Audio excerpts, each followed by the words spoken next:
Hello there, welcome to the Football Bloc. My name is Rand. Today, I'm going to give you my predictions for the 2023 Gold Cup quarterfinals. So if that sounds interesting, then let's hop right into it. One step beyond.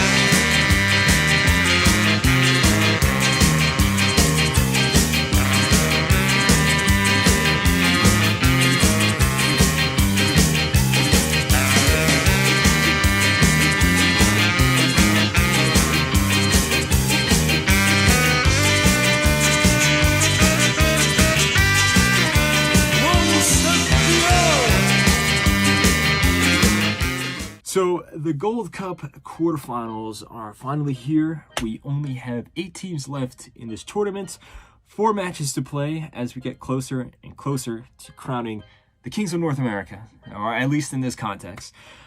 So let's go by and look at each of these matches and, give analysis of either team's journey up into this path, see how they line up against each other, and then I'm going to give my predictions for the score line and then who's going to go through. So, let's start off with Panama versus Qatar. Now, this match, I think, is going to be very interesting because Panama has been one of the best attacking teams going forward in this entire tournament. You can even argue that they are the best attacking team because, yes, teams like Jamaica and the US have scored a whole bunch of goals, but they're against relatively lesser competition versus Panama, who have been looking very, very clinical up top, specifically down the wings and specifically with their striker Fajardo, as I've been saying so far in all these videos.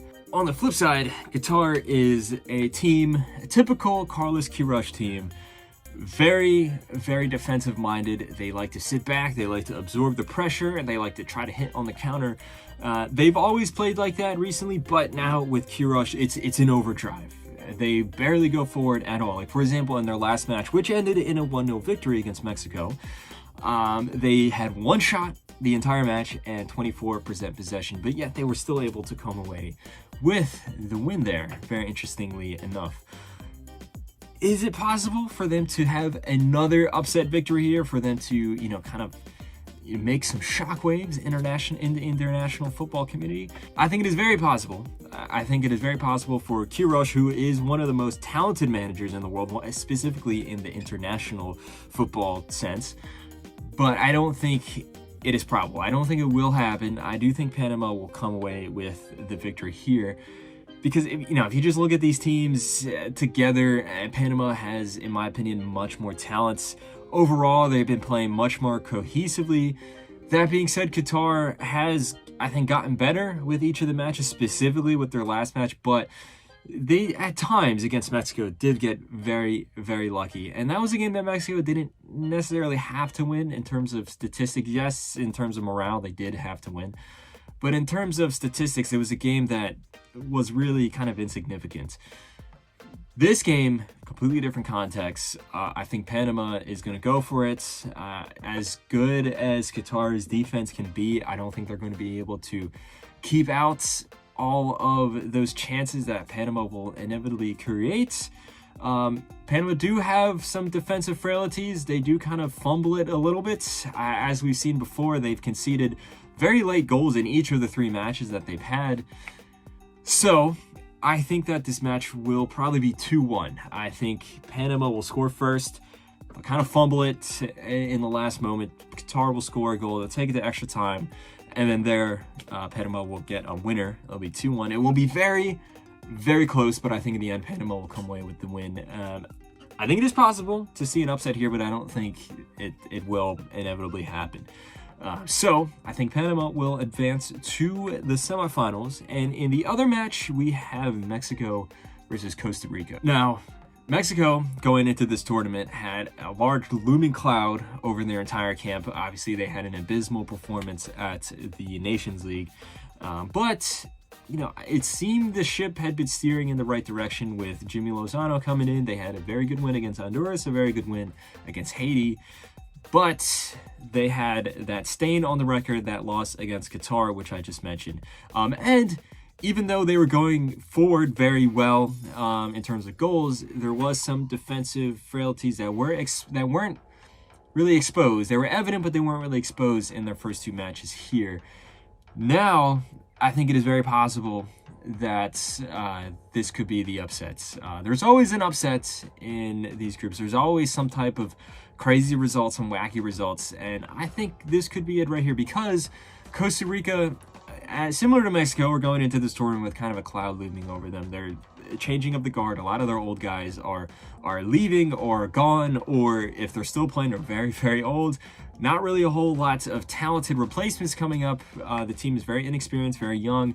They started off very poorly, in my opinion. They were very poor against Panama. They were lucky to not get absolutely blown out. They had a poor result against El Salvador, but I think everything kind of clicked in that match against Martinique. Yes, they conceded 4 goals, but they scored 6. You can't overlook that. They had an explosion of attacking talent just come out in that last match. And as I said before, Mexico have been somewhat poor defensively. They haven't really been exposed for it. I think this team is very fragile in terms of their mentality as well. Going forward, Mexico has been, playing well. I think they've been relying a lot on that new manager boost. But I think that kind of luster is wearing off a little bit. And I think we're going to see a very high-scoring match. I think both teams are going to get a whole lot of opportunities. Both teams have had some very, very poor defensive flaws. I think we're going to see a 4-3 result in favor of Costa Rica. Now, you can call me biased, where I'm wearing a USA shirt and I'm American. Of course, I'm going to, pray on Mexico's downfall. But I think this is going to be the upset here. I think we're going to see a shock result here. Costa Rica is going to kind of usurp Mexico and go through. Now, I wouldn't be surprised if the opposite occurs and if Mexico goes through, because, of course, we're talking about Mexico in the Gold Cup. They won this tournament more than anyone else. But I don't know. I have a funny feeling about this game, and I think it will be Costa Rica's. Now, on the other side of the bracket, we have Guatemala versus Jamaica, and I think this match here could be very interesting because Guatemala is the team that I thought didn't really start the tournament off that well, but I think they got better and better. They thoroughly deserved their spot here in the knockout round. They started off the tournament with a very sluggish 1-0 result over Cuba, but still, win's a win, 3 points, and also a very sluggish result against Canada, but they're able to keep a clean sheet against Canada. They were able to get a draw off of Canada. Then the next match, it was a very back and forth, very crazy match against Guadeloupe, but Guatemala really showed a lot of grit, a lot of determination to come away with that 3-2 comeback win, which was one of the best games of the entire tournament there. Going into that match here, I think they're going to be carrying a lot of that momentum with them, and they're going to be a serious opponent against Jamaica, who, going into this tournament, a lot of people were saying they're the favorites, or some, not a lot, but some people were saying that they were the favorites, and I didn't think that they're the favorites, but I will concede that they probably have the best squad in the entire tournament when you just look at their talents, considering that, US, Mexico, and Canada didn't really bring their full-strength squads. I do think that Jamaica has played well in this tournament. They had a 1-1 result against the US. Kind of both teams are trying to feel each other out. I think both teams played well and both teams played poor at times. But then going forward from that point on, Jamaica went on a goal-scoring streak. They scored 4 against Trinidad, 5 against St. Kitts and Nevis, and they do look good, but I don't think that it's safe enough to call them the favorites yet, or to call them a serious team yet, because these teams that they were, scoring tons and tons of goals against, not necessarily the most talented opponents. And also in the case of Trinidad, it has been an awful tournament for them. There is absolutely no team cohesion in that regard. So this match here, on paper, might seem like a very easy win for Jamaica, and Jamaica have a lot of hype around this whole team. I think a lot of people are probably going to be predicting an easy win for them. I don't think it's going to be easy for either team. I think it's going to be very, very close. But because Jamaica have more talent, I'm going to side in their favor. Now, I think Guatemala defensively are very, very strong, particularly in their goalkeeper. Look, Hagen has conceded only 2 goals this entire tournament. He had that wonderful penalty save. He also kept 2 clean sheets. So, I don't know. I think it's going to be very close. I think this match, is going to be 1-1. I think it's going to be 1-1 after regulation, 1-1 after extra time, and I think it will go to penalties. And in that case, it's going to be a battle of the goalkeepers. We have Andre Blake going up against Hagen, and both of them have been really good this tournament. But overall, I think Andre Blake is a better goalkeeper. He's arguably the best goalkeeper in CONCACAF, aside from Keylor Navas and Matt Turner. And I think that Jamaica will come out on top here by the skin of their teeth. So let's look on to the last match we're going to be focusing on here in the quarterfinals. We have Canada versus the U.S. A rematch of the Nations League final, but these two teams look very different here because we're not seeing a lot of the starters from either U.S. or Canada.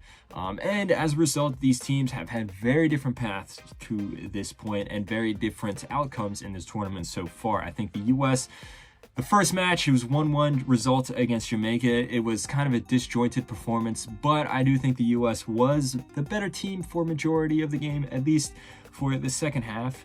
And then I think the U.S. had a very good performance against St. Kitts and Nevis, but you can't really take much away from that. It ended up being 6-0. Though I will say, in the next match against Trinidad and Tobago, yes, it was another 6-0 result, but I think that was more so the U.S. playing very, very well rather than the opposition being poor. Yes, you can say the opposition was still poor, but I think it was more so on the U.S. just having a wonderful performance there, particularly Jesus Fajeda, who is having an absolute wonderful tournament. 6 goals to his name, the top goal scorer. The next guy closest to him is 4 goals behind. So I think there's only one clear winner here, especially when you look at Canada, who have been very, very poor this tournament so far. For a team that's supposed to be, one of the best teams in the tournament, for a team that went really far in the last Gold Cup, that was at the World Cup, all this stuff, they've had a very, very embarrassing showing, I would say. They came away with a 2-2 draw against Guadeloupe. Defensively, they were very poor. And then the next game, a 0-0 result against Guatemala. Then in that game, offensively, they looked very sluggish. And then in their last match, they did come away with a 4-2 victory over Cuba. But again, defensively, they're giving up some crazy results, some crazy chances to the other team. Cuba wasn't really able to capitalize on that because Cuba is, besides St. Kitts and Nevis, the least talented team in this tournament. But a team like the U.S. certainly will. I think this is going to be a blowout victory. I think it's going to be 4-1 to the U.S. here. I can't see anything besides a U.S. victory here. Just look at the trajectory of both of these teams. Yes, you can argue that Canada might have a more talented side because they do have significantly more starters in their team than the U.S.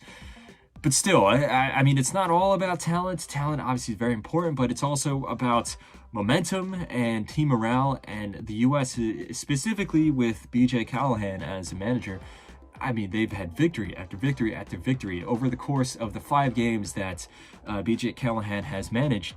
They've scored, I believe, is 18 goals and only conceded 1. Versus Canada, I mean, it looks like the wheels are kind of falling off. So I'm predicting a 4-1 victory for the U.S. here. I think maybe 1 or 2 more goals from Jesus Fajeda. So overall, I think the teams going through will be Panama, Costa Rica, Jamaica, and the U.S.